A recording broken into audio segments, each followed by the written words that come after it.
bienvenue dans Next Gen Manufacturing, Nexus. Alors aujourd'hui, on va plonger au cœur d'un sujet fascinant, une sorte de tension créative qui est au centre de tout développement de produits modernes, le fameux duel entre la simulation numérique et la réalité physique. C'est un rapport de force qui est carrément en train de tout redéfinir.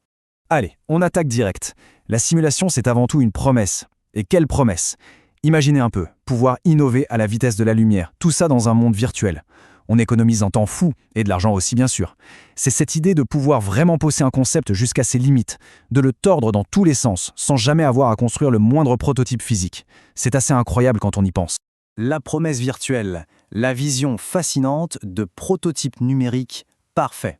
Et cette promesse, elle s'appuie sur des avantages très clairs, très concrets. La vitesse, bien sûr, la flexibilité, et puis cette capacité à explorer des scénarios complètement extrêmes, des cas limites, le tout dans un environnement qui est, lui, totalement sûr. Simulation contre réalité, le débat. Une confrontation de plusieurs décennies entre deux mondes. C'est vrai que pendant des années, on a présenté ça comme un conflit, presque un match de boxe. Dans un coin, on avait la vérité du terrain, le tangible, l'indéniable des tests physiques. Et dans l'autre coin, la vitesse, le contrôle quasi absolu des modèles virtuels. Mais la vraie question, c'est, est-ce que cette opposition, ce versus, a encore un sens aujourd'hui? Alors regardons ça de plus près. Voilà les arguments classiques, le match-up traditionnel. Le test physique, c'est la vérité terrain, le point de référence ultime. Le problème, c'est cher, c'est lent, et c'est souvent un casse-tête à reproduire exactement de la même manière. De l'autre côté, la simulation virtuelle. Bon, oui, c'est une approximation, on le sait, mais elle est rapide, elle est super flexible, et surtout, elle offre un contrôle total sur toutes les variables. C'est justement cette tension fondamentale qu'on va essayer de déconstruire ensemble. Pour bien comprendre où on en est, c'est toujours bien de regarder d'où on vient. L'histoire de l'analyse est assez parlante. Prenez l'industrie du transport nucléaire par exemple, c'est un cas d'école. C'est là qu'on voit vraiment l'évolution de ce qu'on appelle l'analyse par éléments finis. En gros, c'est une méthode de calcul super puissante qui découpe un objet complexe en des millions de tout petits morceaux pour prédire comment il va se comporter. Ce qui a commencé dans les années 80 avec de simples modèles 2D, c'est devenu aujourd'hui une machine de guerre capable de simuler des systèmes multiphysiques ultra complexes en une seule nuit. Autant dire que ça a complètement changé les règles du jeu. Qu'est-ce qu'une simulation suffisamment réelle? Déconstruire le mythe de la précision parfaite. Bon, alors attaquons-nous au premier grand mythe, une idée vraiment tenace, celle qui dit qu'une simulation, pour être utile, doit être une copie carbone de la réalité. C'est une attente qui met la barre tellement haut et qui en fait nous fait passer complètement à côté de l'essentiel. Et ça nous amène à la question clé. La simulation doit-elle être précise à 100%? Est-ce que c'est vraiment ça le but ultime, viser la réplique parfaite? La réponse, vous vous en doutez, est bien plus nuancée, et franchement bien plus intéressante qu'un simple oui ou non. La vérité, c'est que le niveau de précision dont on a besoin, il change tout le temps. Ça dépend d'où on en est dans le projet. Au tout début, en phase de conception, des simulations assez simples, à faible fidélité, sont largement suffisantes. Leur but, c'est de donner une direction, de nous aider à comparer des grandes idées entre elles. Ensuite, quand on passe à la conception détaillée, là, les résultats comparatifs deviennent plus importants pour affiner des choix, comme le type de matériaux par exemple. Et ce n'est qu'à la toute fin, pour la validation numérique, que la très haute fidélité devient absolument cruciale pour débusquer les défauts avant de lancer le premier proto. Il y a une citation de Michelin qui résume ça à la perfection. L'erreur n'est pas d'utiliser la simulation. L'erreur est de prétendre qu'elle peut remplacer complètement la réalité au lieu d'être un outil de réflexion. C'est génial, non? Ça recadre complètement le débat.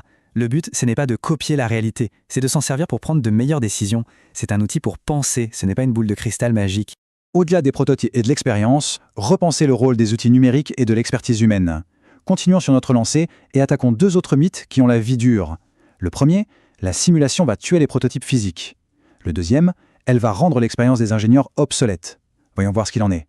Pour que ce soit bien concret, parlons un peu chiffres. Tenez-vous bien, 121 472 $. C'est le coût moyen du prototypage par projet. Une étude de Life Cycle Insights a montré qu'en moyenne, il faut presque 3 cycles de prototypage par projet. C'est un investissement absolument colossal, en temps et en argent. Ça fait réfléchir. Et là, il faut être très clair. Comme le dit cette citation, les entreprises ne devraient pas s'attendre à ce que le prototypage puisse être complètement remplacé par la simulation. Voilà, c'est dit.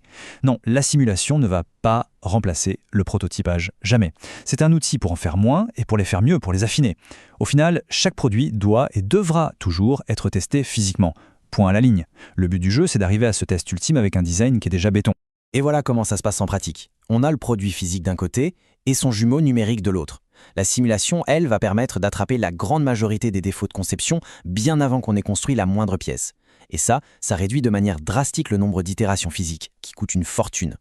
Le jumeau numérique ne remplace pas l'objet réel. L'un informe l'autre, ils se préparent, ils s'améliorent mutuellement.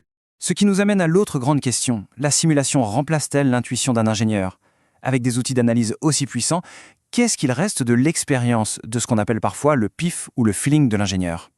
Eh bien, loin de la remplacer, la simulation augmente l'expérience. Elle la suralimente. Elle donne plus d'infos pour prendre des décisions. Elle permet de valider ou au contraire de complètement réfuter une hypothèse, une intuition.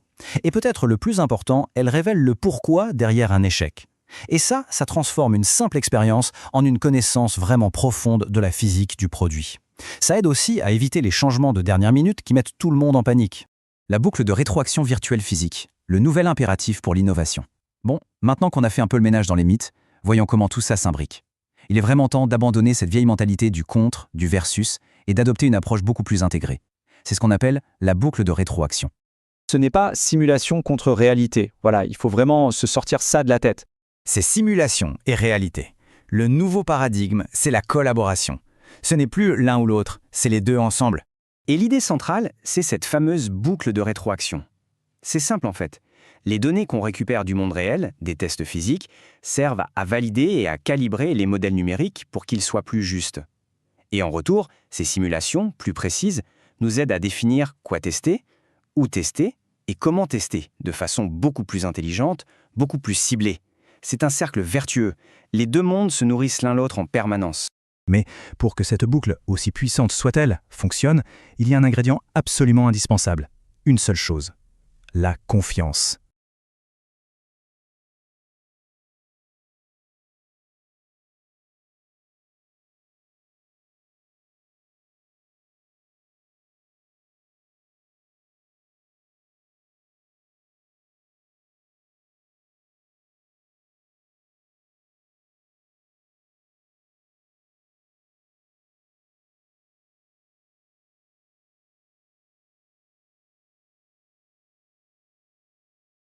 Mais pour que cette boucle, aussi puissante soit-elle, fonctionne, il y a un ingrédient absolument indispensable. Une seule chose, la confiance.